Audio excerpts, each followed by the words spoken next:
Olá, você está no canal SOS Estatística, eu sou o professor José Alberto do Luca e nesse vídeo vamos resolver o exercício 3 na atividade, exercício 2 da atividade 3 da alunos do Univesp Computação.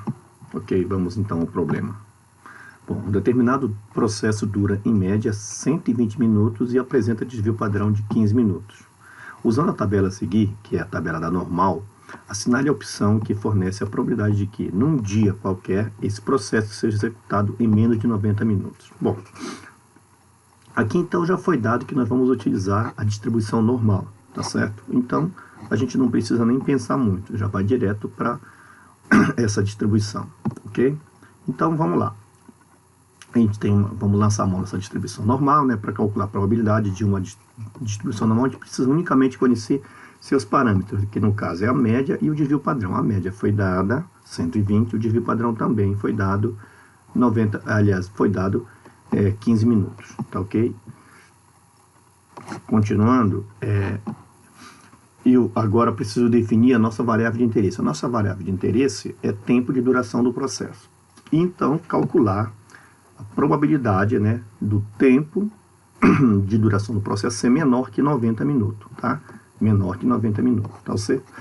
Então, representar essa distribuição normal, a gente representa dessa forma, né? Essa aqui é a nomenclatura dela. Então, x, né, que é o tempo de duração do processo, tem distribuição normal com média μ e variância sigma 2, ou seja, no nosso caso, x tem distribuição normal com média 120 e variância 15 ao quadrado. Observe que aqui a gente sempre põe o desvio padrão ao quadrado, porque a representação é variância e não apenas o desvio padrão, ok? Bom, antes da gente sair resolvendo, vamos entender um pouco como é que a gente consegue resolver esse problema utilizando a tabela que ele deu pra gente, né?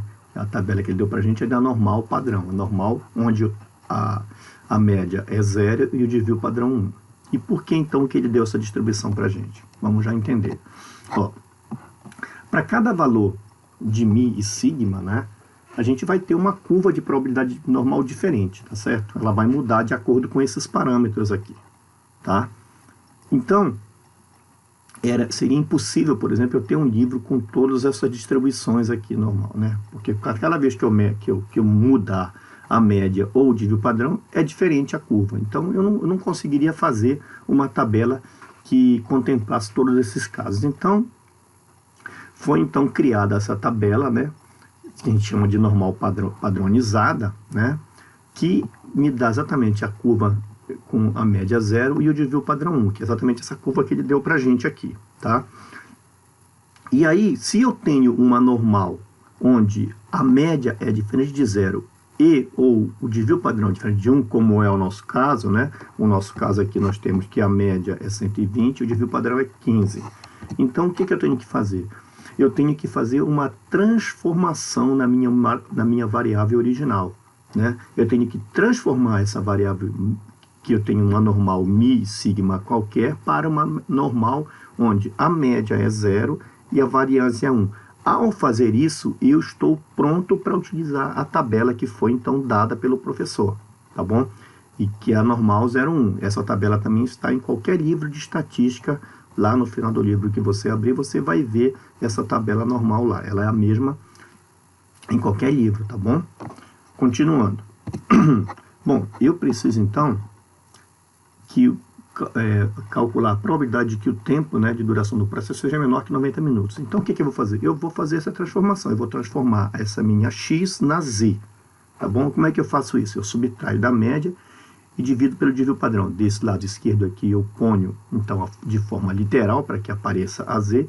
E desse lado direito, eu vou, então, colocar os valores, tá? A média é 120, né? Aqui. E o desvio padrão 15. Ao fazer essa operação, eu obtenho, então, a probabilidade de z ser menor que 2. Né? Neste caso, então, eu já estou na normal padronizada. E então, já posso utilizar agora a distribuição que o professor deu para a gente. Tá? Bom, eu trouxe aqui a distribuição, né?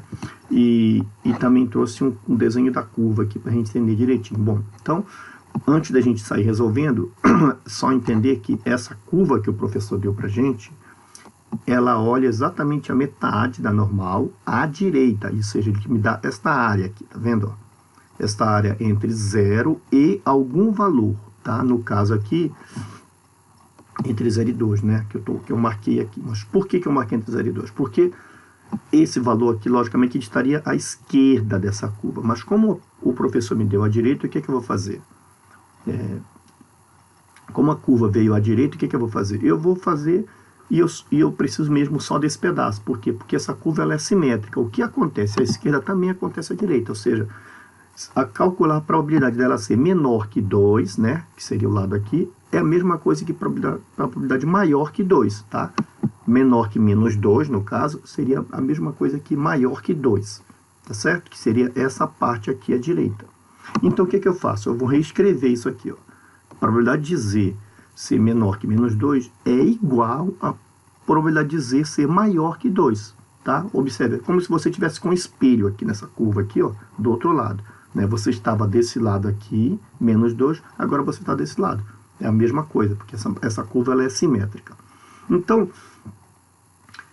para calcular essa probabilidade, esse pedaço todo aqui, ele é meio, tá certo? Ele é meio. E aí, então, o que eu vou fazer? Eu vou calcular, eu vou pegar meio, que é toda essa parte aqui é meio, e tirar desse meio o pedaço que não me interessa, que é exatamente o pedaço que vai de 0 até 2, né?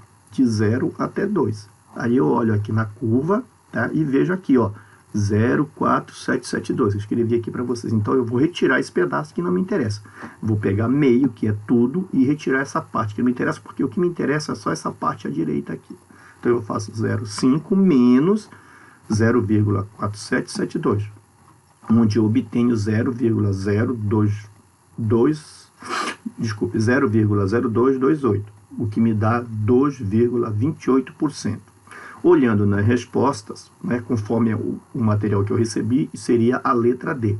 Outra vez só, cuidado com essa parte do gabarito, tá? Observem e procurem a resposta, não se atenham ao gabarito, tá ok? Então, gente, é isso, essa segunda questão. Ainda hoje eu devo postar mais as duas últimas questões lá para o final da tarde, tá ok? Muito obrigado e boa sorte.